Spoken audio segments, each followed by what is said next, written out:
नमस्कार, साफ संदेश से मैं अनिल कौशिक। न्यूज़ अपडेट 7 बजे कार्यक्रम भादरा आसपास में आप सभी दोस्तों का स्वागत है। दोस्तों, कार्यक्रम की शुरुआत हमेशा की तरह मुख्य खबर से करेंगे और आज भी हम बात करने वाले हैं भादरा आसपास खबरों की और दोस्तों देश प्रदेश की भी प्रमुख खबरों की अपडेट आपको सदैव बताते हैं। मंडियों के भाव, मौसम के मिजाज की जानकारी भी देते हैं इस 7 बजे के बुलेटिन में और आज भी हम ज़रूर आपको ये सारी जानकारियाँ देंगे। लेकिन दोस्तों, विशेष तौर से हम बात करने वाले हैं आज भादरा क्षेत्र में उन खबरों की जो खबरें दोस्तों लंबे समय से भादरा में एक प्रकार से नासूर के समान बनी हुई है और उन खबरों को लेकर नए नए घटनाक्रम और भविष्य में भादरा का और क्षेत्र का वातावरण जो है एक प्रकार से दूषित होने की और अंगड़ाई लेता हुआ प्रतीत दोस्तों होता है। तो मैं बात कर रहा हूँ दोस्तों चिड़िया गांधी में 11 जुलाई को जो गोकशी की घटना हुई उसको लेकर क्या नए घटनाक्रम इसको लेकर आ रहे हैं और किस प्रकार की आगे की परिस्थितियाँ इसको लेकर हो रही है। और दोस्तों मैं बात करूँगा आज लंपी स्किन डिजीज जो बीमारी है पशुओं में, ये दोस्तों शताब्दी में आया सबसे बड़ा भीषण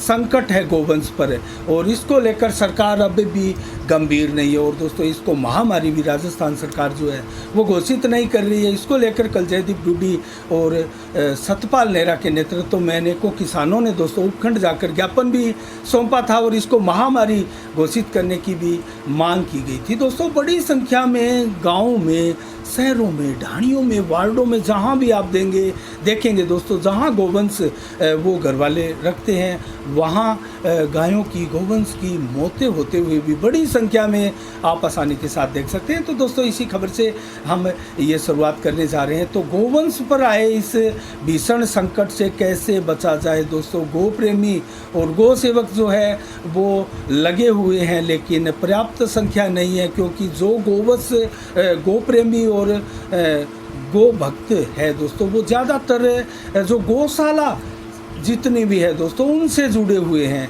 लेकिन गौशाला के संचालक और उनसे जुड़े हुए लोग जो है उनका फोकस, उनका अधिकतर ध्यान जो है वो उनकी गौशाला में जितना गोवंश है दोस्तों उनको बचाने में ज़्यादा केंद्रित है। हम ये नहीं कहते कि दोस्तों वो अपनी भूमिकाओं से मुख मोड़ रहे हैं, ऐसा कतई नहीं कह सकते। सैकड़ों की संख्या में गोवंश की वो सुरक्षा सुनिश्चित करते हैं, उनके ऊपर जवाबदारियां, जिम्मेदारियां होती है। और वो गौशाला में जो लंपी स्किन डिजीज बीमारी से वायरल जो संक्रमित पशु है दोस्तों उनको अलग करके उनका ट्रीटमेंट भी करते हैं और बड़ी संख्या में रिकवरी भी हो रही है। ये एक अच्छी बात है। और राजस्थान सरकार के आंकड़े दोस्तों हम देखें तो बताया जा रहा है कि जितनी मौतें हुई है उनसे कहीं ज़्यादा रिकवरी दिखाई जा रही है। अभी तक उनकी वैक्सीन कोई कारगर दोस्तों बाज़ार में नहीं आई है, लेकिन जल्द ही इसकी वैक्सीन आने की भी संभावना है। लेकिन ऐसी दवाएं भी है दोस्तों, देसी भी है और ऐसी दवा राजस्थान सरकार की तरफ से भी जारी की गई है। तो उन दवाओं से भी दोस्तों काफ़ी अच्छा लाभ गायों को, पशुओं को, गोवंश को मिल भी रहा है और रिकवर भी इसको लेकर हो रही है। दोस्तों आज अगर ताज़ा आंकड़ा देखें तो राजस्थान का आधिकारिक आंकड़ा 40,000 से अधिक गायों की मौतों के रूप में सामने आया है, लेकिन 50,000 से कहीं अधिक गोवंश की रिकवरी भी ये आंकड़े दिखा रहे हैं। ठीक है, आंकड़े दोस्तों 9 लाख से अधिक गोवंश पशुधन इससे संक्रमित हुआ है। दोस्तों ये आंकड़ा डराने वाला है। 9 लाख का आंकड़ा कदापि कम नहीं होता एक राजस्थान के लिए। और मैं आपको बताऊं तो दोस्तों आपको हनुमानगढ़ जिला और गंगानगर जिले के हैं तो आपको अत्यधिक दुख होगा और आपको विचलित भी कर सकती है ये खबर, क्योंकि गंगानगर और हनुमानगढ़ वो ज़िले हैं दोस्तों जो राजस्थान में सबसे ज़्यादा संक्रमित है लंपी स्किन डिजीज़ बीमारी से। और इन ज़िलों में सर्वाधिक मौतों का आंकड़ा गोवंश का है दोस्तों। मैं अगर भादरा की बात करूं तो खुले में सैकड़ों की संख्या में गोवंश आपको मर्त पड़ा दिखाई देगा। जहाँ हड्डा रोड़ी होती है और जहाँ पशुओं को, मर्त पशुओं को डाला जाता है दोस्तों वहाँ जाकर आप देखेंगे अधिकतर अमूमन लोग वहाँ नहीं जाते हैं, लेकिन वहाँ की फ़ोटोएँ दोस्तों हम भी आपको दिखाना नहीं चाहते, क्योंकि वो फ़ोटोएँ एक प्रकार से विचलित करने वाली फ़ोटोएँ होती है। लेकिन सबसे बड़ी बात यह है कि दोस्तों ऐसे गोवंश को कौन डाल के जा रहा है, और गौशाला के लोग भी हैं जो इसी प्रकार से गोवंश को खुले में डाल के जा रहे हैं दोस्तों, जबकि बार बार चिकित्सकों द्वारा, विशेषज्ञों द्वारा ये कहा गया है कि ये संक्रमित वायरस है दोस्तों। एक पशु से दूसरे पशु में ये तेज़ी के साथ फैलता है। जो संक्रमित पशु है उसके ऊपर मक्खी, मच्छर इत्यादि ये जो कीड़े और उड़ने वाले जो हल्के जो जानवर होते हैं दोस्तों, ये एक प्रकार से ये कीटाणु जो है वो दूसरे स्वस्थ पशुओं पर जाकर बैठते हैं और कहीं ना कहीं उनको संक्रमित करते हैं। तो हमें ध्यान रखना है, ऐसे मृत पशुओं को गड्ढा खोद के गहरा, उसमें चाहे आप सामूहिक इन पशुओं को आप ज़मीन में दबा सकते हैं, लेकिन आपको जहाँ भी गांव में, ढाणी में, कहीं भी आप इस खबर को, इस वीडियो को आप देख रहे हैं, तो ऐसे मृत पशुओं को आप ज़मीन में गड्ढा खोद कर आप दबाइएगा और खुले में मत डालिएगा, वरना ये संकट कहीं ना कहीं दोस्तों, ये जो खुले में है, इससे कोई बीमारी दोस्तों ऐसी महामारी के रूप में भी उभर कर इंसानों की ज़िंदगियों को भी ले सकती है दोस्तों। इसकी संभावनाओं से इनकार नहीं किया जा सकता। कभी भी कोई भी कितना भी खतरनाक वायरस दोस्तों ऐसी कंडीशन में पनप सकता है, बन सकता है। विशेषज्ञ भी इस बात को मानते हैं। तो दोस्तों क्यों ना हम ऐसे मृत पशुओं को ज़मीन में गड्ढा खोद कर डाले, दफनाए। तो इस बात का सभी ध्यान रखें। और दोस्तों पैनिक होने की आवश्यकता नहीं है अपने आसपास पशुओं को, ये इंसानों में फैलने वाला वायरस कतई नहीं है, ऐसा विशेषज्ञ भी बताते हैं। और देसी तरीक़ों से भी इसका इलाज संभव है दोस्तों। फिटकरी और नीम के पानी से जब गायों को आप 2 बार दिन में नहलाते हैं तो बहुत तेज़ी के साथ में ये जो गांठें आपको दिखाई देती है वो एक प्रकार से नदारद हो जाती है और पशु एक प्रकार से खड़ा होकर फिरने भी लगता है और अच्छे से वो चरने भी लगता है। तो कुल मिला के दोस्तों आप अगर देख रेख करेंगे अपने पशुओं की तो वो ठीक हो जाएगा। इससे घबराने की आवश्यकता नहीं है, उसको खुला घर के बाहर छोड़ने की भी आवश्यकता नहीं है। ऐसा हम गलियों में देखते हैं, आपने भी देखा होगा, खुले में ऐसा गोवंश घूम रहा है दोस्तों, जिनके शरीर के ऊपर मोटी मोटी लंपी स्किन डिजीज बीमारी से ग्रसित पशु होने की जो घोतक है, वो बीमारी गांठें है, वो दिखाई देगी। तो ऐसे पशुओं को आप खुले में कदापि ना छोड़े, अपने घरों में उसको आप इलाज कर सकते हैं। अपने इंसानों में ये बीमारी नहीं फैलती है दोस्तों, इसका रीज़न भी है। और सरकारी व्यवस्थाएं पर्याप्त नहीं है, इसको लेकर दोस्तों सभी ओर से आवाज़ें उठ रही है, लेकिन सरकार इसको पता नहीं क्यों महामारी घोषित नहीं करना चाहती। और दोस्तों कहीं ना कहीं इसका मुआवजा भी इन किसानों को देना पड़ेगा। जैसा कि जयदीप डूडी ने जो ज्ञापन दिया उसमें मांग की गई कि किसानों को जो उनके पशु मरे इस बीमारी के चलते महामारी घोषित की जाए और उनको उचित मुआवजा भी दिया जाए। क्योंकि दोस्तों बहुत से किसान ऐसे हैं जो इन पशुधन के ऊपर ही अपने पूरे परिवार का लालन पालन करते हैं दोस्तों, पोषण करते हैं। तो ऐसे परिवारों का क्या होगा, वो परिवार दोस्तों कहीं ना कहीं बर्बादी के कगार पर पहुंच जाएंगे। और ऐसे परिवारों को मुआवजा मिलने की भी बहुत सख्त आवश्यकता होती है। तो कुल मिला के दोस्तों दूध के लिए भी तरह तरह की खबरें उड़ाई जा रही हैं, उस खबर में दम नहीं है दोस्तों। चिकित्सक कहते हैं, विशेषज्ञ कहते हैं कि आप नॉर्मल जो दूध को बॉयल करके पीते हैं उससे कहीं अधिक हल्का सा आप बॉयल करके दूध को यूज ले सकते हैं। उसके सारे जो कीटाणु हैं, जो भी कीटाणु हैं दोस्तों, वो सारे के सारे मर जाते हैं। और 2 बार इसको बॉयल करना भी नहीं चाहिए दोस्तों, क्योंकि इसके पोषक तत्व भी समाप्त हो जाते हैं। तो जिन पोषक तत्वों के लिए आप दूध का सेवन करना चाहते हैं, उन पोषक तत्वों के लिए आप दूध को बार बार उबालने की आवश्यकता नहीं है। एक बार उबाले और पूरा उबाले, जो नॉर्मल आप उबाल कर छोड़ देते हैं उसके बाद में हल्का सा उबाला आप और दिला दीजिए, ये विशेषज्ञ कहते हैं। और उसके बाद में सारे कीटाणु और इसके अंदर जो जितने भी हानिकारक तत्व होते हैं वो सारे के सारे समाप्त हो जाते हैं और वो दूध आप जो मर्जी आए इस यूज़ में ले सकते हैं। लेकिन ऐसा स्थिति बनाई जा रही है, बताया जा रहा है कि बड़ी संख्या में लोग चाय भी दूध की नहीं पीने लगे हैं और काली चाय पीने लगे हैं दोस्तों। चलो अच्छी बात है, काली चाय कहीं ना कहीं दूध की चाय से फ़ायदेमंद है शरीर के लिए, लेकिन ऐसी स्थिति में पैनिक होकर कहीं दूध खराब कर रहे हैं, ऐसी स्थिति में आपको दूध की चाय छोड़ने की आवश्यकता कतई नहीं है। मैं अगर बात करूं तो दोस्तों दूध की चाय और काली चाय में क्या अंतर है, तो बेशक दूध की चाय की बनिस्बत काली चाय एंटीऑक्सीडेंट्स की मात्रा अधिक होती है। तो काली चाय कहीं ना कहीं फ़ायदा करती है और काली चाय से मोटापा और दोस्तों शरीर की जो सूजन है वो कम होती है। ये एक साइंटिफिक रीज़न इसका चिकित्सकों विशेषज्ञों द्वारा भी बताया गया है। और दोस्तों स्किन और बालों के लिए भी काली चाय कहीं ना कहीं फ़ायदेमंद होती है। बाल गहरे भी, घने भी होते हैं और उनकी जड़ें भी मजबूत होती है, और वो खूबसूरत भी बाल इसको लेकर बनते हैं। तो टेक्सचर इसमें जो है बालों के लिए वो सुधरता है, ये ऐसा बताया गया। और अंग्रेज़ी में इसको लेकर कहा गया है कि beauty benefits of black T. दोस्तों इसको कहा जाता है क्योंकि ब्लैक टी कितने फ़ायदेमंद है बालों के लिए, ये इसमें कहा गया है। तो दूध की चाय से एक प्रकार से डाइजेशन सिस्टम जो है वो हमारा कहीं ना कहीं बिगड़ता है, लेकिन काली चाय से कतई नहीं बिगड़ता। ये भी फ़ायदा हम मानकर चल सकते हैं। और हाई कोलेस्ट्रॉल की मात्रा और जो हाई बीपी लेवल की जो शिकायतें जिन लोगों को है वो दोस्तों वो काली चाय पीने से उनको आराम मिलता है, वो कहीं ना कहीं फ़ायदेमंद साबित होती है दूध की चाय की बनिस्बत। ऐसा नहीं है कि काली चाय आपको फ़ायदा ही फ़ायदा कर रही है, नुकसान कतई नहीं कर रही। दोस्तों विशेषज्ञ इसके नुकसान भी बताते हैं, वो भी मैं आपको जल्दी से बता दिए जाता हूँ।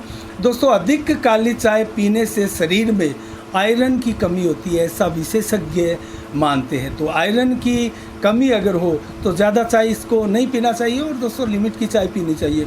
अगर भोजन करने के तत्पश्चात आपको ब्लैक टी पीने की आदत है तो ये आदत आपको छोड़नी होगी, क्योंकि इससे एनीमिया और जो पोषक तत्व है उसकी शरीर में कमी आती है, ऐसा विशेषज्ञ बताते हैं। और काली चाय से अनिद्रा की भी शिकायत बताया जाता है, और ये दूध की चाय से भी अनिद्रा की शिकायतें आती है, लेकिन काली चाय से कहीं ना कहीं अधिक अनिद्रा की स्थिति उत्पन्न होती है। और किडनी में पथरी की समस्या अत्यधिक काली चाय ब्लैक टी पीने से होती है। तो दोस्तों इसके नुकसान भी चिकित्सकों ने मेडिकल भाषा में बताए हैं और इसके फ़ायदे भी बताए। तो दोस्तों लंपी स्किन डिजीज़ बीमारी को लेकर मैं आज इतना ही कहूँगा और ज़्यादा से ज़्यादा आह्वान करूँगा साफ संदेश भारत के माध्यम से कि जो गो प्रेमी लोग हैं, गो भक्त लोग हैं दोस्तों, वो ज़्यादा से ज़्यादा आगे आए और अपने पशुओं का जब आप घर के अंदर आपके कोई पशु संक्रमित हो तो उसका घर के अंदर ही इलाज करें। और गौशाला के जितने भी संचालक और गो भक्त हैं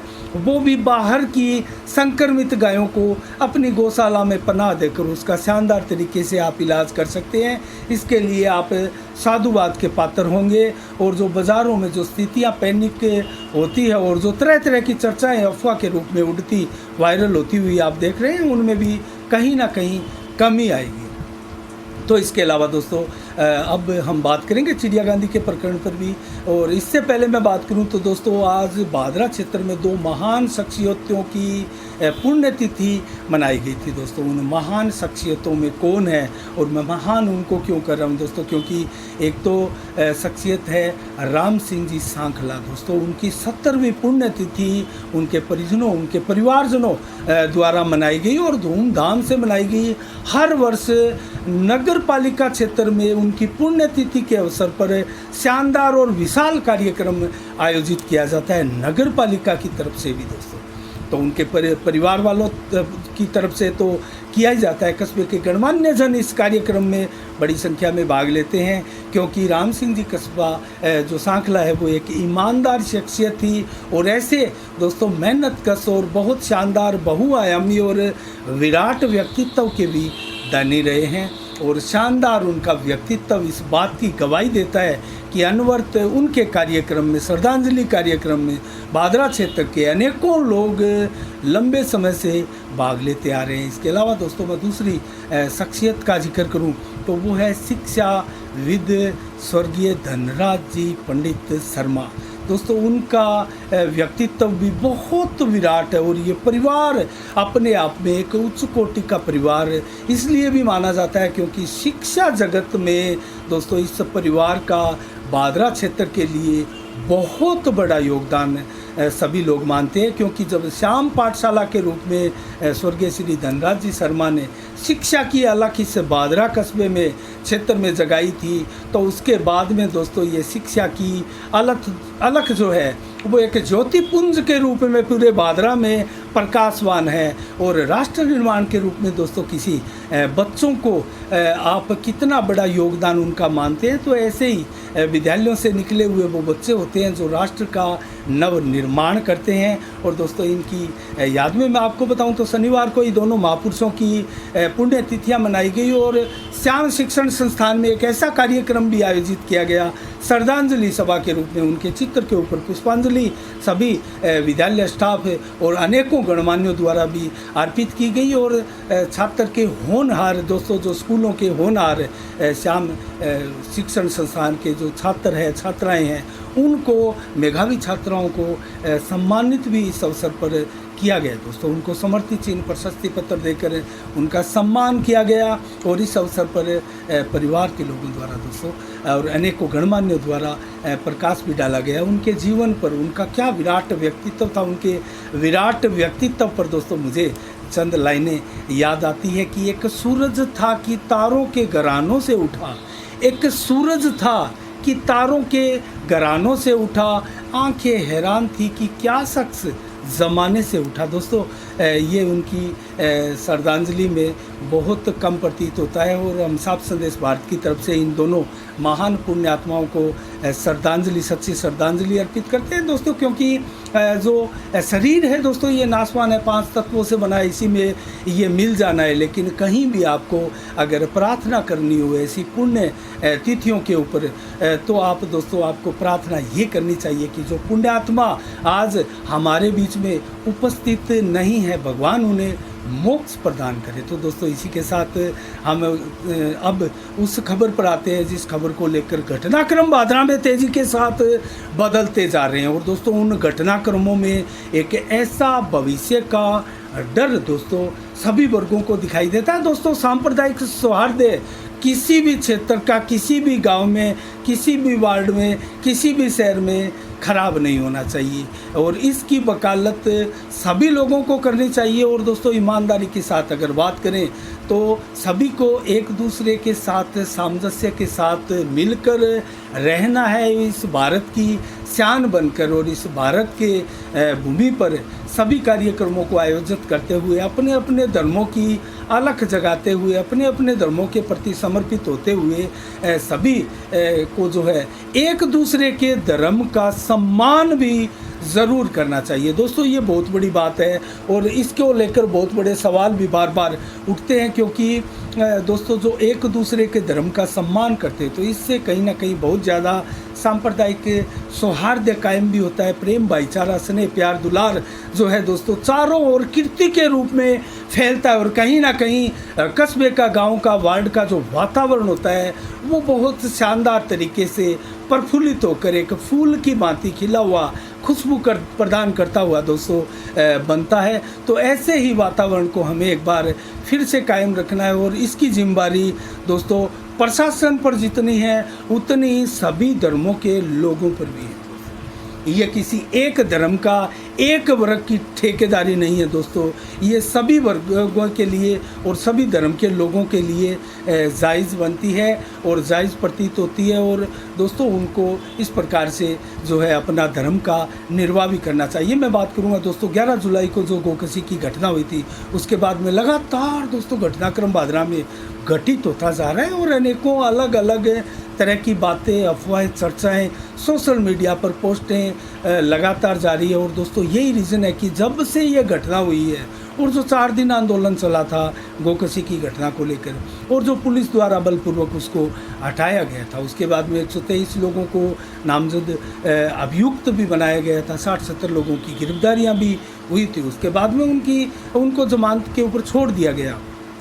लेकिन 6 उन आरोपियों को भी गिरफ्तार किया गया जिनकी ज़मानतें अभी भी नहीं हुई। सभी अदालतों द्वारा, निचली अदालतों द्वारा उनकी ज़मानत अर्जियाँ खारिज हुई। और सुना जा रहा है कि हाई कोर्ट से भी जो रेगुलर उनकी ज़मानत है वो खारिज हो चुकी है। और उनकी अंतरिम ज़मानत के लिए जो है वो प्रयास वकीलों द्वारा ज़रूर जारी है। लेकिन दोस्तों जो ज्ञापन दिया गया था मुस्लिम समाज द्वारा 9 सितंबर को धरना प्रदर्शन को लेकर, और ये कहा गया उस ज्ञापन में कि स्थिति स्पष्ट की जाए प्रशासन द्वारा कि जो गोकशी की घटना को लेकर जो पॉजिटिव रिपोर्ट आई थी, गोकशी की घटना को लेकर FSL रिपोर्ट जिसको बोलते हैं, वो क्या थी और कौन से सैंपल से आई थी, वो सैंपल कहाँ का था, किसके द्वारा लाया गया था और कौन लेके आया था। दोस्तों ये स्थितियाँ क्लियर करने के लिए मुस्लिम समाज अब जो मुख्य रूप से एक प्रकार से आंदोलन करता हुआ प्रतीत हो रहा है। और हिंदू संगठनों में दोस्तों इस प्रकार की आवाज़ें बुलंद की थी। और सभी संगठनों द्वारा भी जब पूर्व में ज्ञापन दिए गए तो उनमें भी उच्च स्तरीय जांच और त्वरित गति से इसकी कार्रवाई और दोषियों को सज़ा मिलने की बातें कही गई, चाहे वो पूर्व भाजपा विधायक संजीव बेनीवाल हो, उनका ज्ञापन था, उनमें भी त्वरित गति से कार्रवाई करने की उच्च स्तरीय जांच की मांग भी की गई थी। बजरंग सहारण को लीजिए या अन्य किसी नेताओं को लीजिए या फिर हिंदू संगठनों को लीजिए, सभी ने ये कार्रवाई की मांग की थी। दोस्तों, मैं अब आपको एक बात और कहना चाहूँगा, जिस प्रकार से मुस्लिम समाज अब मुख्य रूप से इसकी सीबीआई जांच की मांग जो मुख्य रूप से कर रहा है, उसी प्रकार से हिंदुओं को भी ईमानदारी के साथ इस मामले में आगे आकर इसकी सीबीआई जांच की मांग की जानी चाहिए। और सबसे ज़रूरी बात तो ये है दोस्तों, जो घटना हो जाती है उसके बाद में प्रशासन पर भी दबाव रहता है, और ये दबाव दिखाई भी दे रहा है 144 धारा के रूप में। दोस्तों, भादरा कस्बे में अभी भी 144 धारा हटाई नहीं जा रही है, हाथ पांव फूले हुए पुलिस के। और दोस्तों, ऐसा स्वाभाविक भी जान पड़ता है, क्योंकि जिस प्रकार की इंटेलिजेंस से इनपुट इनके पास आती है और जिस प्रकार की घटना है और जिस प्रकार की घटना हुई थी, और बार बार सोशल मीडिया हो या किसी प्रकार की टिप्पणियां हो, उसको लेकर जो गतिविधियां संचालित होती है क्षेत्र में, उससे कहीं ना कहीं हलचलें पैदा होती है सभी वर्गों में, और कस्बे की शांति व्यवस्था में भी खलल इसको लेकर पड़ता है। दोस्तों, सबसे ज़रूरी क्या है, क्या चाहिए दोस्तों लोगों को, हर वर्ग को, हिंदू और मुस्लिम समाज के प्रबुद्ध जनों को आगे आना चाहिए दोस्तों। और ऐसी एक प्रकार से मैं कहूँ तो प्रतिनिधि मंडल हिंदू और मुस्लिम वर्गों का बनना चाहिए। 5 या 7 या 10 या 11 लोगों का प्रतिनिधित्व मंडल बने, जो प्रबुद्ध लोग हो, जिन लोगों की पूरा समाज बात मानता हो, और ऐसा ही एक प्रतिनिधि मंडल बनना चाहिए हिंदू समाज का। और दोस्तों, उसकी अगुवाई करनी चाहिए हमारे क्षेत्र के विधायक बलवान पूनिया को, और पूर्व विधायक संजीव बेनीवाल हो या डॉक्टर सुरेश चौधरी हो या फिर जयदीप डूडी हो, इनको आगे आना चाहिए। दोस्तों, भादरा में शांति व्यवस्था बहाल करना बहुत ज़रूरी है। ये धारा 144 कहीं ना कहीं दोस्तों हमारा जो अभिव्यक्ति की आज़ादी है और हमारा जो स्वतंत्रता का अधिकार है, उसका बहुत बड़ा हनन हो रहा है दोस्तों। और इस धारा 144 के रूप में, और प्रशासन को भी पूर्णतया इसके लिए दोस्तों नहीं दिया जा सकता। कारण इसका ये कि प्रशासन के ऊपर दबाव रहता है दोस्तों, सभी वर्गों की बात सुनना और सभी वर्गों को संतुष्ट करना। दोस्तों, ये बहुत कहने में आसान है, लेकिन करना धरातल पर उतना ही मुश्किल है दोस्तों। कहीं ना कहीं किसी समाज को आप खुश करने चलेंगे तो एक असामाजिक तत्व पूरे माहौल को ख़राब कर देता है। तो ऐसे में पुलिस प्रशासन पर वो माहौल का असर भी होता है। और दोस्तों, इसमें गोकशी की घटना के बाद में भी कुछ लोगों द्वारा इसका राजनीतिक फ़ायदा उठाते हुए जो आंदोलन का रुख एक प्रकार से किया गया, वो भी कहीं ना कहीं बहुत गलत था। और ऐसा सांप्रदायिक सौहार्द और भाईचारे को लेकर दोस्तों कहीं ना कहीं आगे जाकर खराब स्थितियां पैदा भी कर सकता है। तो इस स्थिति से बचना अत्यंत आवश्यक है और समझदारी से काम लेना है। और ये कोई राजनीतिक मंच नहीं है दोस्तों। आज आप देखेंगे लंपी स्किन डिजीज बीमारी, जिसका मैंने अभी आपको जिक्र किया और इसकी भयावहता को मैंने दोस्तों आपको विस्तार से बताया, किस कदर 40,000 से अधिक गोवंश राजस्थान में दम तोड़ चुके हैं। सरकारी आंकड़े हैं ये दोस्तों। गायें इतनी बड़ी संख्या में मिल रही है, ज़रूरत है हमें उन गायों को बचाने की, न कि जो जिस प्रकार से भी घटना जो गोकशी की चिड़िया गांधी में अंजाम दी गई है, उस घटना के आरोपी दोस्तों सारे के सारे पुलिस हिरासत में, उनको जमानत भी नहीं मिल रही है। इससे ज़्यादा आप और क्या कर रहे हैं? क्या किसी समाज को, किसी वर्ग को आप कोई गांव छोड़ने पर मजबूर कर सकते हैं? देश छोड़ने पर मजबूर कर सकते हैं? राज्य छोड़ने पर मजबूर कर सकते हैं? कतई नहीं कर सकते। तो अगर ऐसा आप नहीं कर सकते और आपके और हमारे सबके पूर्वज जब आपसी भाईचारे के साथ अपनी पूरी जीवन जीकर निकल गए, तो दोस्तों क्यों न हम अपने भविष्य में आने वाले अपने बच्चों के लिए उनको सुनहरी भविष्य प्रदान करने के लिए, चाहे वो मुस्लिम समाज हो या फिर हिंदू समाज हो दोस्तों, दोनों के ऊपर लागू है ये बराबर के लिए बात, और उनको अपने सुनहरी उस भविष्य को भी शानदार स्वर्णमय वातावरण प्रदान करना, इसके लिए पहल करनी होगी, कुर्बानियाँ देनी होगी। अपने उस दोस्तों हठीले रुख की और अपने उस अड़ियल रुख की और अपनी उस ईगो को छोड़ना होगा दोस्तों, चाहे कोई भी वर्ग हो, और सामंजस्य स्थापित करना होगा। आज जो घटना हुई है, प्रशासन के ऊपर सबसे ज़्यादा दबाव है और उस दबाव को कम करने का तरीका यही है कि दोस्तों जनप्रतिनिधि इसका आगाज़ करे और सार्वजनिक इसके लिए भाषण दे, एक मसौदा तैयार हो और एक वर्ग चाहे कोई वर्ग वो पहल करे और उस पहल के ऊपर दोस्तों बहुत शानदार सांप्रदायिक सौहार्द के वातावरण में इस बैठक का आयोजन प्रशासन करवाए और इसके अंदर शानदार हल निकले। उसी दिन धारा 144 को बादरा से उखाड़ फेंका जाए और अभिव्यक्ति की आज़ादी लोगों को लौटाई जाए।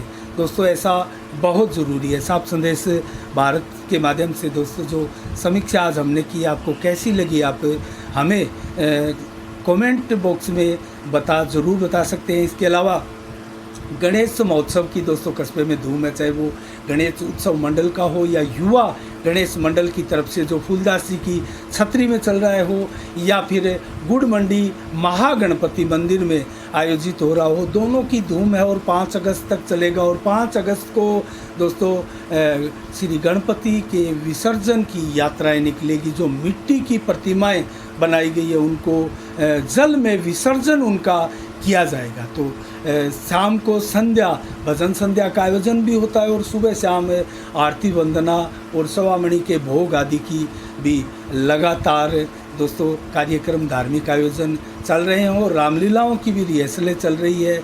आने वाले समय में किस कदर धार्मिक आयोजन होने हैं उसके बारे में भी आप इससे समझ सकते हैं। इसके अलावा दोस्तों जो मुनसरी में घटना हुई थी, जो 150 से अधिक भेड़ों को लूट कर ले जाया गया और भेड़ पालकों के साथ मारपीट की गई थी, उनकी नौबत ये आई कि उनको सिरसा जो रेफर है वो किया गया। लेकिन दोस्तों जिस प्रकार से पुलिस की तत्परता से टीमें बनाकर कार्रवाई की गई है, हमारे पास जिस प्रकार की खबरें हमारे सूत्रों से हमें मिली है, बहुत जल्द पुलिस इसको लेकर खुलासा करने वाली है और आरोपियों के लुटेरों के पुलिस बेहद नज़दीक पहुंच चुकी है, ऐसा हमें प्रतीत हो रहा है दोस्तों। जैसी खबरें निकल कर आ रही हैं तो इस घटनाक्रम का भी जल्द से जल्द पटाफैक्स होने वाला है। इसके अलावा दोस्तों हम बात करें आज 3 सितंबर को क्या खास विशेष दिवस है इसकी, उससे पहले दोस्तों मैं आपको बताऊं प्रदेश की देश की खबरों के। तो कांग्रेस के लिए जो सितंबर माह का ये समय है दोस्तों बहुत इम्पोर्टेंट है। 6 सितंबर को सचिन पायलट का जन्म दिवस है, उसकी तैयारियां चल रही है। 7 सितंबर से कांग्रेस का बार जोड़ो अभियान चल रहा है। 19 सितंबर को विधानसभा का सत्र जो राजस्थान में शुरू हो रहा है और अशोक गहलोत को लेकर जो राष्ट्रीय अध्यक्ष बनाए जाने की कवायद चल रही है दोस्तों, उसका सबसे ज़्यादा खुशी और कवायद और हलचल है वो राजस्थान में ही है, क्योंकि अशोक गहलोत राजस्थान के मुख्यमंत्री है। 24 से 30 सितंबर तक कांग्रेस के जो अध्यक्ष बनने वाले लोग हैं उनका नामांकन भी प्रक्रिया प्रारंभ है। तो दोस्तों पायलट के भविष्य का भी फैसला होना है, अशोक गहलोत मुख्यमंत्री के भविष्य का भी फैसला होना है और जनता में उत्सुकता है कि कांग्रेस का ये मंथ ये माह कैसा जाएगा। और दोस्तों एक बात मैं कहूँ तो पूरी राजनीति देश की में चल रही है, वो चल रही है 2024 के चुनावों को लेकर, लोकसभा के चुनाव को लेकर पीएम पद की विपक्ष की होड़ कांग्रेस को अलग रखा जा रहा है दोस्तों। और जो विपक्ष है, चाहे वो आम आदमी पार्टी हो, चाहे ममता बनर्जी की पार्टी हो, नीतीश कुमार की पार्टी हो और चाहे सपा हो और जितनी भी ये पार्टियां हैं दोस्तों, सारी की सारी अपने अपने पीएम जो फेस है उनको प्रोजेक्ट करने में लगी है।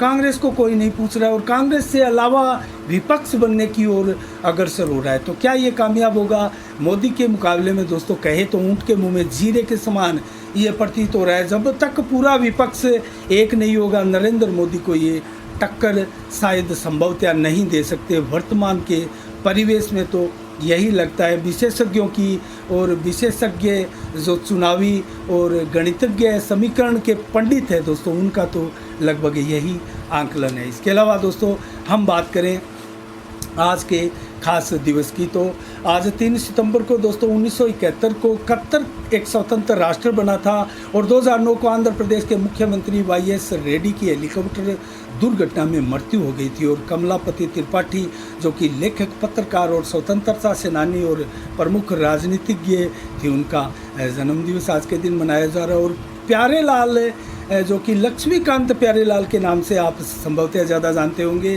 उस प्यारेलाल का भी आज के दिन जन्मदिन है, जो कि संगीतकार रहे हैं हिंदी फिल्मी दुनिया के। 1940 में उनका जन्म हुआ था। और साक्षी मलिक जो कि प्रसिद्ध महिला पहलवान है, 1992 में उनका भी जन्मदिन हुआ था। और आज ही के दिन दोस्तों बहुत पहले चीन में भी गृह युद्ध की शुरुआत हुई थी।